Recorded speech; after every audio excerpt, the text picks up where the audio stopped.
Attack on America. Terrorists take aim at the heart of America, destroying buildings, taking lives, and changing our way of life. Good evening. Thanks very much for joining us tonight. This morning, the United States was the victim of apparent terrorist attacks in Washington and New York. Two separate airliners crashed into the Twin Towers of the World Trade Center in Manhattan. Both buildings eventually collapsed. About an hour later, a third commercial airliner crashed into the Pentagon in Washington, D.C. No one is yet to claim responsibility for the attacks. Senior FBI sources say they're operating on the premise that all four commercial jets that crashed today were all hijacked. A Boeing 767 American Airlines Flight 11 was flying from Boston to Los Angeles when it changed course and crashed into the World Trade Center's North Tower. 92 people were on board. United Airlines Flight 175 from Boston to Los Angeles later crashed into the World Trade Center's South Tower. 65 people were on board that flight. A third plane, a Boeing 757 American Airlines Flight 77, was flying from Dulles Airport outside Washington to L.A. before it crashed into the Pentagon. 64 people were on board. A fourth plane, United Airlines Flight 93, headed from Newark, New Jersey to San Francisco, also crashed today. It went down near Somerset, Pennsylvania. 45 people were on board. New York Mayor Rudolph Giuliani says the number of casualties from the attack that destroyed the World Trade Center, quote, will be more than most of us can bear. There were some 50,000 people who worked in the two 110-story buildings. For the first time in U.S. history, the Federal Aviation Administration halted all air traffic around the nation. That, of course, in response to the terrorist attacks today. The FAA says it will not lift the ban until noon tomorrow at the earliest. Q2's Joe Gale is standing by live tonight at Billings Logan International with the latest. Joe. At this hour, flags are also at half-mast at Billings Logan International Airport. Today, some 300 operations canceled in wake of this morning's events. Lots of general aviation affected by that. As a result, UPS carriers, FedEx, all will be on the ground overnight here at Billings Logan International Airport. Again, this is just a general aviation aircraft. Walk over here, you can see our commercial airline carriers will also be here overnight. That includes Northwest, United, Delta, Big Sky Airlines, all the jets staying here overnight. And again, at the earliest, they take off from here tomorrow afternoon at 2 o'clock Montana time. Now, early this morning, we caught up with some passengers just as they were learning that their flights were canceled. We're going to Denver today, and just as we're loading, they made the announcement that we had to unload and come get our luggage, and they just announced that there was some incidents at the World Trade Center. It's a concern, you know. Obviously, any kind of activity on a national level that shuts down every airport in the United States is a concern. I keep making calls to people, and they tell me all the different things that are happening, and it's unbelievable. I mean, I'm scared to go on. I really am. I think I'm going to cancel my flight to D.C., even though I'm supposed to be there for a 3-day conference. And joining me now live is Director of Aviation here at Billings Logan International Airport, Mr. Bruce Putnam. Bruce, I guess tell us at this hour, when is the last time you heard from the FAA, and are they giving you any idea when flights will resume from Billings? Joe, let me take that question second, actually, and just say, again, we are greatly sorrowed by today's tragic events, and that our thoughts and prayers certainly go out to the people directly involved in today's tragic events and the families of those folks. Then to your question, we have been actively engaged speaking with the FAA for some while, as you might well imagine, and we know, I guess new news this afternoon is that we know the FAA has indicated that it will be at a minimum tomorrow noon before they give consideration to opening up the nation's air traffic control system, which has been closed since shortly after the event in New York City this morning. Tell me, what lengths has the airport gone to locally here to heighten security measures? Well, if your camera panned around, and I know it can't, you'd see some police officers standing south of us here at this point on the west end of the building.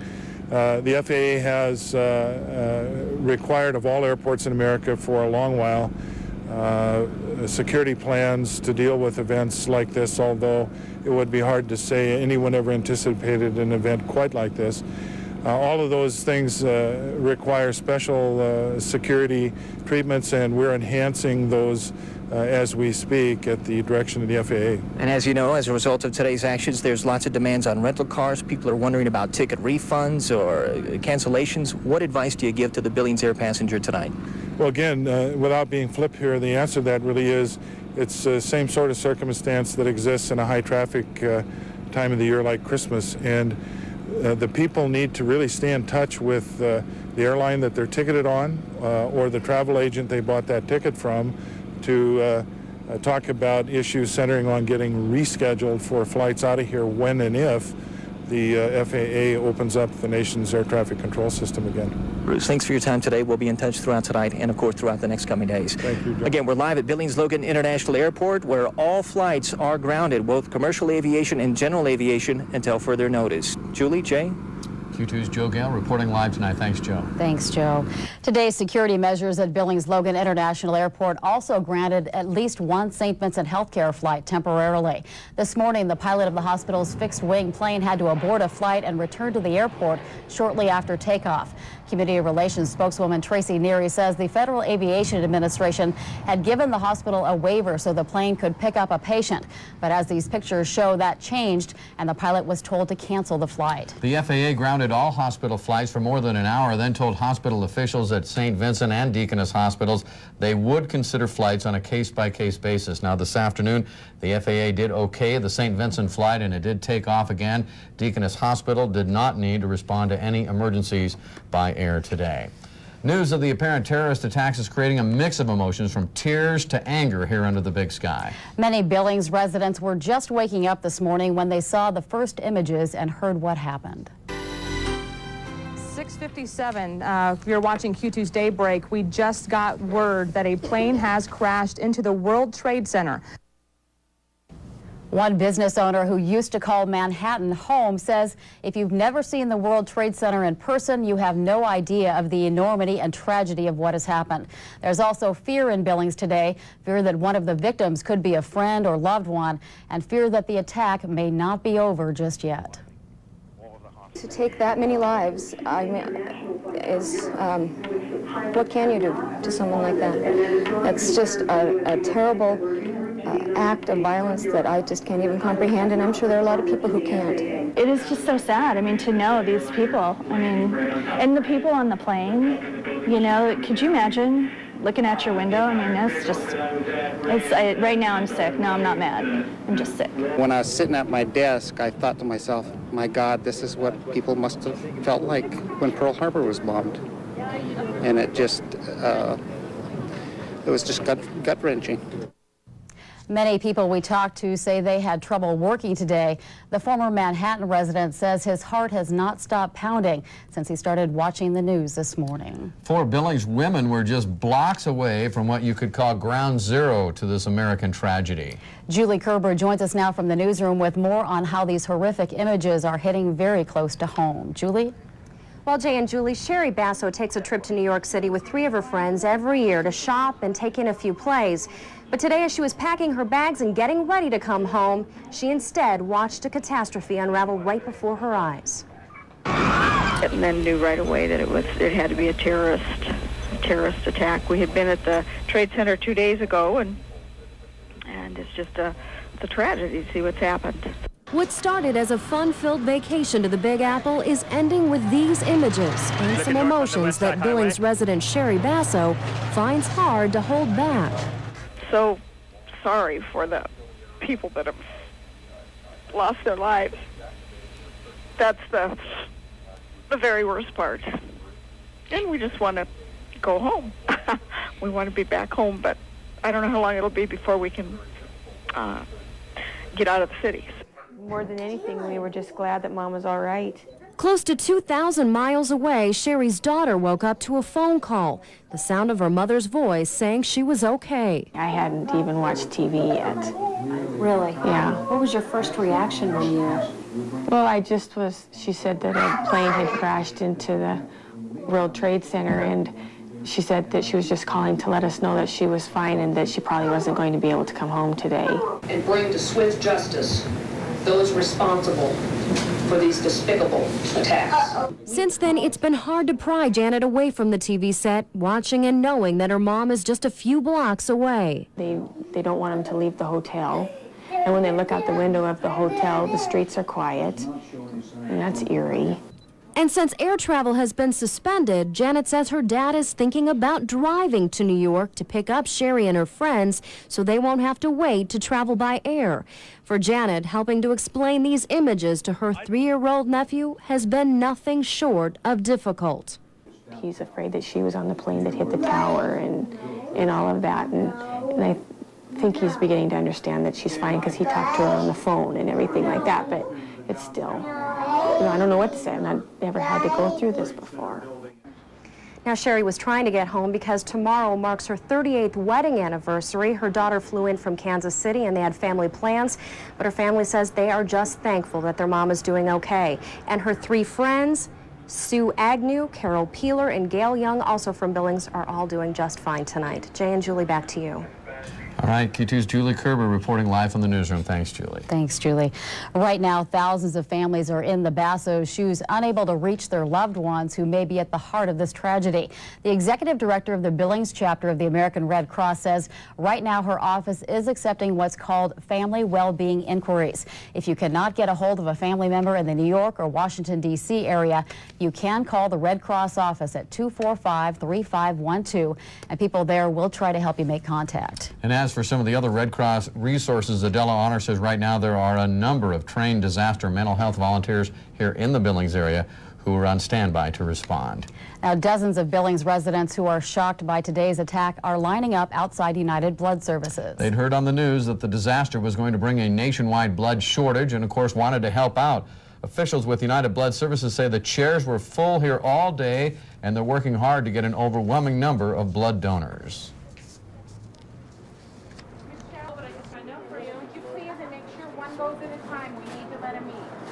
I just wanted to do something, just be a part of it. It makes me feel more like an American to be in here giving blood. The important thing for the public to remember is going to be every bit as important for them to donate in a week or two as it is today. This will be a sustained need. Weatherwax Ripley says United Blood Services has extended its hours and they've set up extra booths to accommodate everyone who would like to donate blood. If you would like to help victims of today's attacks, Q2 and the Montana Television Network are setting up a statewide relief fund. You can drop off your donation at any First Interstate Bank location in Montana or Wyoming. You can also send donations to Q2 Relief Fund in care of First Interstate Bank, 401 North 31st, Billings 59101. The news of this tragic act of terror was a shocking wake-up call for many here in the Magic City today. The incident prompted many Billings business owners to lock down for the day. Q2's Sonu Wasu visited area businesses and brings us a story. Sonu. Well, Jay, Julie, it may have happened thousands of miles away from here, but the aftershocks from the terror that struck on the East Coast this morning had residents living here numb with shock. I mean, this is truly a tragedy. It's you know, one of the biggest tragedies America's ever faced. The flags at Rimrock Mall were flying at half-mast, the huge parking lots empty all day. 20 minutes before they opened these doors, mall managers decided to lock down for the day. You know, out of respect, I think that it is appropriate to close today. In light of the recent events on the East Coast, our offices will be closed today. Individual business owners made their own call after just a few hours at work. And at places that were open for business, The SEC halted all trading in U.S. markets. not much was accomplished with all eyes riveted to TV sets. Yeah, it's a sad day, and I think it's the world will never be like it was yesterday. Scott says the bank was prepared for customers in a panic to draw all their money out, a response to the fears fueled by this act of terror. They did not see that happen. All First Interstate employees saw was a quiet state of shock. Can't happen in America. You know, it happens in other countries. Managers say that they will be open for business tomorrow. All the post offices in the city were open today, but any mail that had to come in or leave here by air was impossible to send out because of the flight cancellations. Jay, Julie, back to you. All righty, Q2 Sonu Wasu, thank you. Millions of children saw the graphic images of the attack today on television. Now many parents are wondering how to talk to their kids about what they saw today. West High school psychologist Evie Lamont says it's important for parents to reassure their kids and keep control of their own emotions about the attack when they're with their children. It's quite devastating, and their feelings of anger, of intense anxiety, of fear, of unpredictability when an event like this occurs, and a feeling of lack of control. There's no way to control events. However, I think adults and kids' lives need to reassure them that they are, for the most part, quite safe, and we'll keep them safe, and that how we manage things in front of the kids, our own anxieties, is how they'll learn to manage things. Now, Evie Lamont says parents need to limit what their young children see and hear on TV. They also need to really listen to their kids and answer any questions they may have. Lamont says children are essentially self-centered, and you need to reassure them that their world is safe. And one final tip, parents can encourage their kids to visit with school counselors who are trained, of course, to handle this type of situation. Now, several Billings area schools have postponed events planned for this evening. Open houses at the following schools have been canceled for tonight: Boulder Elementary, Burlington Elementary, Central Heights Elementary, Highland Elementary, Newman Elementary, Orchard Elementary, and Rose Park Elementary. An ice cream social at Alkali Creek School has also been canceled. Also, the West PTA meeting in Laurel is canceled. School officials say they will reschedule these events. Billings Mayor Chuck Tooley encouraged Magic City residents to persevere through this time of national crisis. The mayor prepared this statement for broadcast this afternoon. The attack on our nation this morning is also an attack on the principles of freedom and self-determination. We are the nation to whom the entire world looks for opportunity and for hope, and we will continue with firm resolve. Our hearts go out to those who are injured and to those thousands of people who have lost family members. Still, we must continue with our lives, our businesses, and be ready to assist others when we're called upon. The purpose of terrorism is to conduct psychological warfare and undermine our sense of safety, our commerce, and the very foundation of our society. The way we fight terrorism as a community, right here in Billings, is to keep on keeping on, to show that we will continue and that our people will prevail. I'm confident that the people of Billings will stand ready to do whatever is required of us, and I thank you. Billings Mayor Chuck Tooley, will hear more from him tonight. The tremors from the attacks in New York and Washington, D.C. can be felt throughout the United States today, affecting daily lives here in Montana. Our Capitol correspondent Erica Hurt tells us that state officials are working to tighten security all across the Treasure State. That's right. Officials in our capital city have been on the move since early this morning when the news broke. They've been stepping up security at state and federal buildings and preparing military forces. While the governor says there is no direct threat to Montana, she says all of these precautions are imperative. We must in Montana take the necessary steps to protect our citizenry. This means increased security at all state of Montana and federal buildings and facilities, and identification of all resources that are necessary and available to deal with this emergency. The governor met with State Department and military leaders throughout the day and held briefings with the media every 2 hours. Security at the Capitol was beefed up with extra personnel, barricaded driveways, and a police presence. Montana disaster emergency officials have also stepped up surveillance and are operating on a 24-hour basis. We plan to be open 24 hours a day for the foreseeable future so that we can provide whatever assistance is required to the citizens of the state of Montana. Army National Guard leaders say Montana is on a threat Con Delta alert, called when a terrorist danger exists, and a Montana F-16 unit is on alert status today. We received information that our Air National Guard, which is an F-16 fighting unit, has been federally activated to support this nation in the state of Montana, which means our F-16s will go in an air defense mode. Security at the federal building in Helena was also increased, with security units patrolling the area. Federal officials called for the evacuation of that building this morning, and employees thought it was the right call. I think we have a pretty good sense of security in Montana because we're so isolated. I think a lot of us actually had many things on the plate and wanted to put in a good day's work, but at the same time there's such a feeling of probably national unity. I know I feel it. that there is a sense that let's not go on business as usual. It should be a time of national unity. This is an unbelievable tragedy. In an expression of that national unity, the governor is urging all Montanans to give blood today to help those injured in the attacks. She also issued a state of emergency for Montana earlier today, and those briefings with the DES and military leaders will continue throughout the evening, and we'll be there to bring you coverage. Reporting in Helena, I'm Erica Hurt for Montana's news station. Back.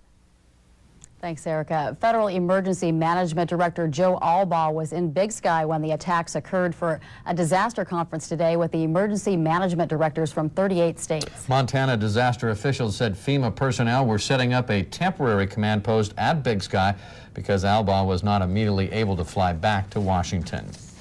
A well-planned, well-financed attack on our freedom by a faceless and gutless enemy. That's how Montana Senator Conrad Burns characterized today's terrorist attacks on the World Trade Center and the Pentagon.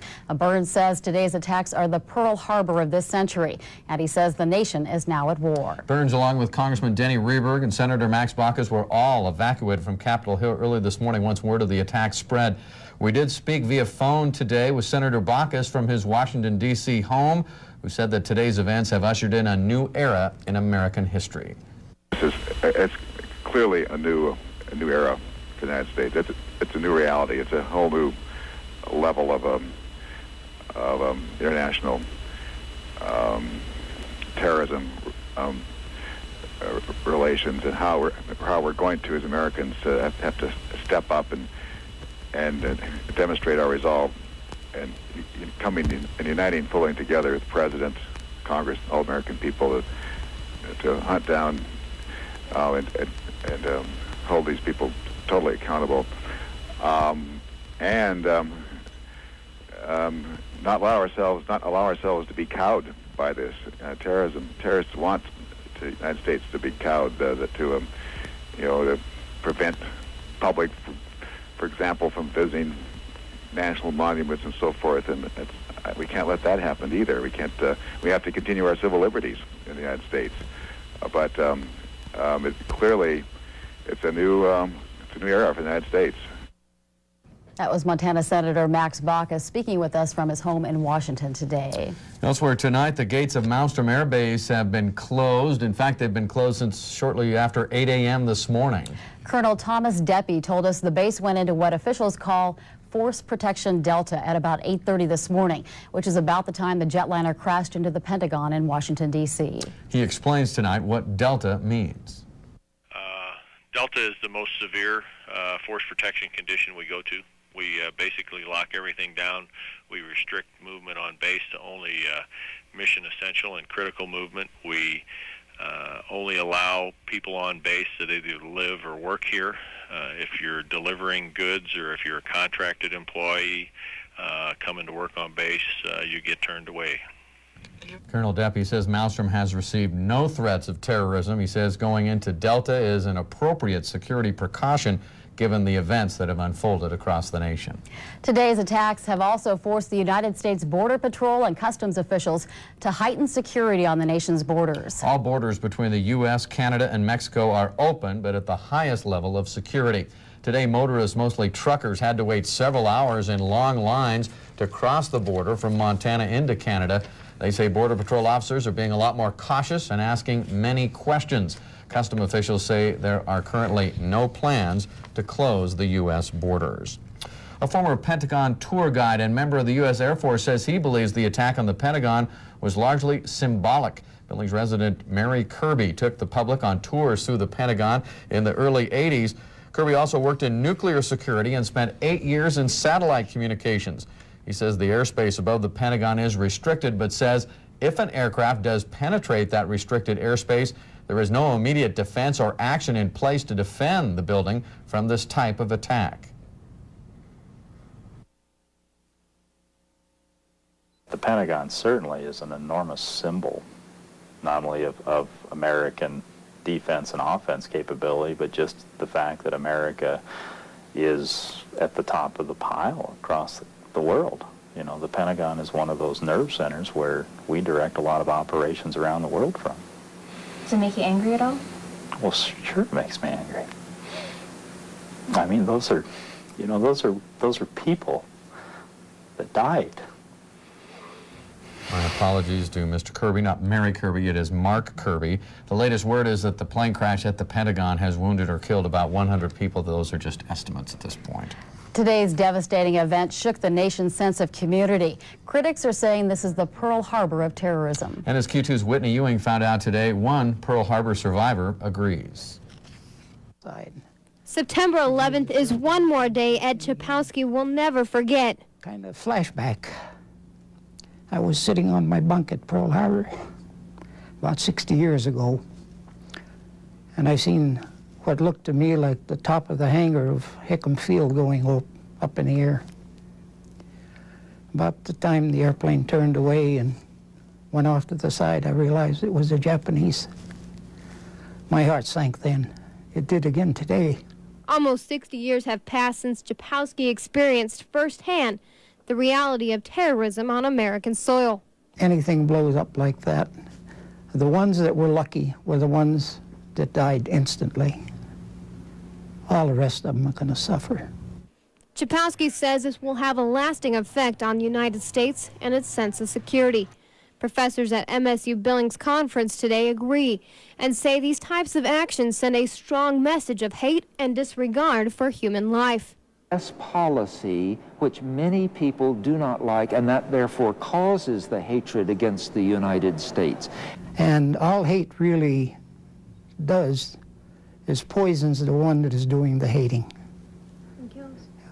I don't know what the answers will be. While the nation sits and waits for more details, Chapowski says we need to remember what everyone in America stands and dies for: freedom. In Billings, Whitney Ewing reporting from Montana's news station. Religious groups across the Magic City have been pulling together today to pray for victims and their families. They're hosting more than a half-dozen prayer vigils in the wake of today's tragedy. Q2's Anna Rao is standing by live at St. Patrick's Co-Cathedral tonight with more on this. Anna. Well, Jay, Julie, there have been several prayer vigils across the city today of all religions and all denominations. One of those prayer vigils just wrapped up here at St. Patrick's Co-Cathedral. Here with me now is Father John Houlihan with St. Patrick's Co-Cathedral. Thank you so much for joining us. Yes, thank you, Anna. Why is prayer such an important and kind of a thing to do at this time? People have always reached out beyond themselves in times of hopelessness and helplessness, and when they felt confused and uncertain, they've reached out to God for purpose and meaning and for hope in their lives. The second thing is, I would say, is that prayer and vigils and keeping memory offers people a chance to express their support and their care and their love for those who have died and those who are suffering and their families, and to pray that God would bless these people with hope and courage and light in facing the days and the years ahead. I noticed that there's been a really great turnout at all the prayer vigils today. Is this something that gives people strength at a time like this? Yes, absolutely. When we come to prayer, we receive the Spirit of God upon us to bless us with comfort and consolation and meaning and strength in dealing with the unknown. Father John Houlihan, thank you so much for joining us this evening. I appreciate it. Thank you, now, Anna. several more of those prayer vigils are scheduled for later on tonight and later on in the week. Here are just a few of those. If you'll observe, First Assembly Life Center is scheduling a prayer vigil every night this week starting at 7 o'clock, and St. Patrick's Co-Cathedral will continue to have their masses at regular times with prayers in those for the families and their victims. All Billings United Methodist churches will also hold a joint service tomorrow night at 7 o'clock p.m. And what I'm hearing is that many of these vigils are focusing on peace in our country and in our world, and focusing on hope in the face of such terror and disaster. Julie J. Q2's Anna Rao reporting live tonight. Thanks, Anna. Thank you, Anna. Now, tonight at 6:30 p.m. Montana time, President Bush will address the nation from Washington, D.C. on today's events. We, of course, will be carrying the president's address live here in about 30 minutes. And if there was any question about the magnitude of today's events, look at this. This is an extra edition of the Billings Gazette put out around 4:30 today. It's actually the second extra edition. Another one was put out around 2:30 today. We spoke with the Gazette editor Steve Przinski. He says this is the first extra edition that the Billings paper has put out in more than 30 years, they think perhaps since the assassination of President John F. Kennedy. Here was the earlier one, and you can see the headlines. Right. Oh my God, further evidence of the unprecedented events of this tragic day. Clearly an extraordinary day across our country and across our region. Yeah. We want to make sure you stay tuned to Q2 as we continue to update you on this tragedy. Be sure to join us here at 10 as well for the very latest.